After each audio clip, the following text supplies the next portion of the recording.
Thank you for being with us. Now this morning I have the greatest pleasure to be with Leo Abruzzese, Global Director of Public Policy for the Economist Intelligence Unit's Consulting.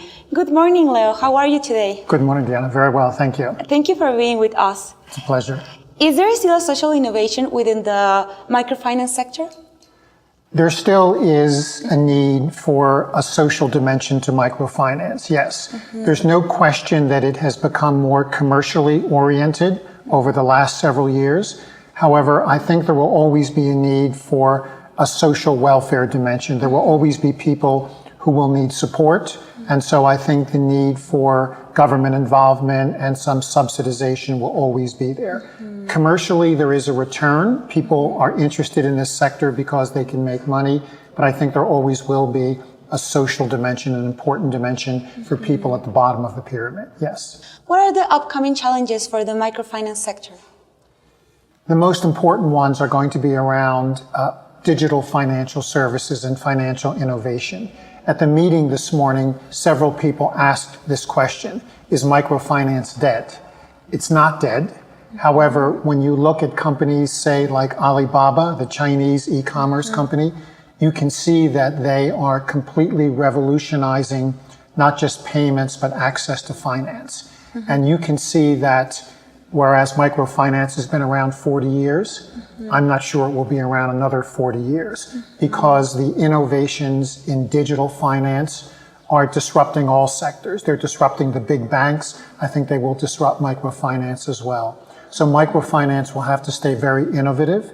Otherwise, it does run the risk of being squeezed out by these new digital financial services, the internet and everything that comes along with that. Does microfinance improve the lives of people living in remote areas who lack financial access? I think it does. I think there's no question. There have been many studies over the years that have not demonstrated whether microfinance necessarily improves the rate of poverty. In other words, you have microfinance and the poverty rates don't necessarily go down. But there's no question that people have been able to grow their businesses, that they've been able to get access to financial services they didn't have before. So I think there's no question that people who get small loans that can put that investment into their business, there's no question it has improved their lives. Some of the data is not clear on whether it makes them wealthier over time, but they have more options, they have more opportunities, they can grow their businesses, they can take care of their families, they can send their kids to school more easily. So yes, there's no question it has made a difference, a positive difference. Great. Are we entering a new financial area? There's no question we are. What you see happening now in terms of mobile technologies, the fact that people can pay their bills online, that they can access money online. With their phone?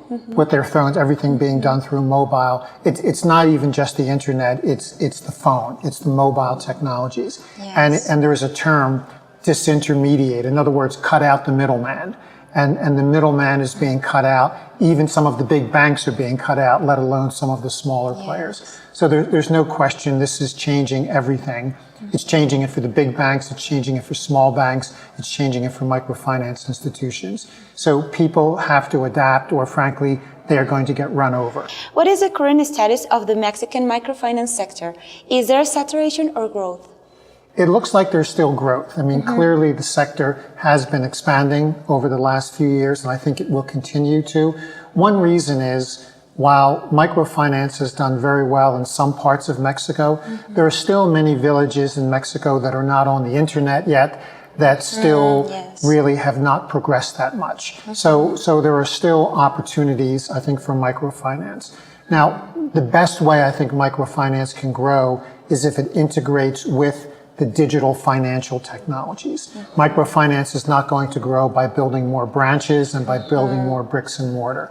So if the traditional microfinance can integrate with mobile phones, with technology, with connectivity, with payment systems as well, that can make traditional microfinance much more efficient, and it can give it more room to grow. So there still is growth potential.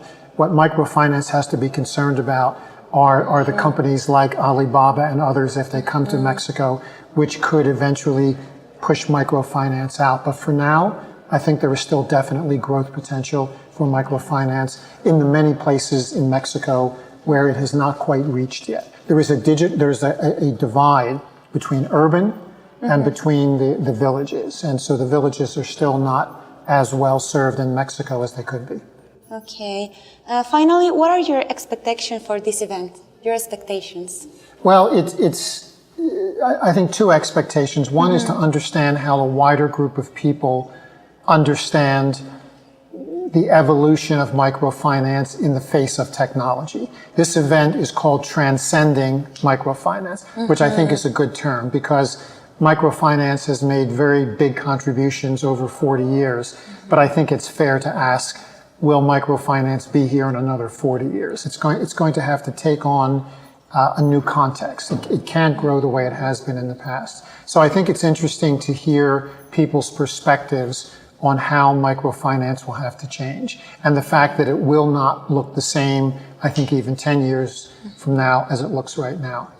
I think it will adapt, but it needs to be very flexible. Otherwise, all of us, if we don't adapt, run the risk of being run over quite quickly. Okay. Thank you, Leo Abruzzese, for being with us this morning.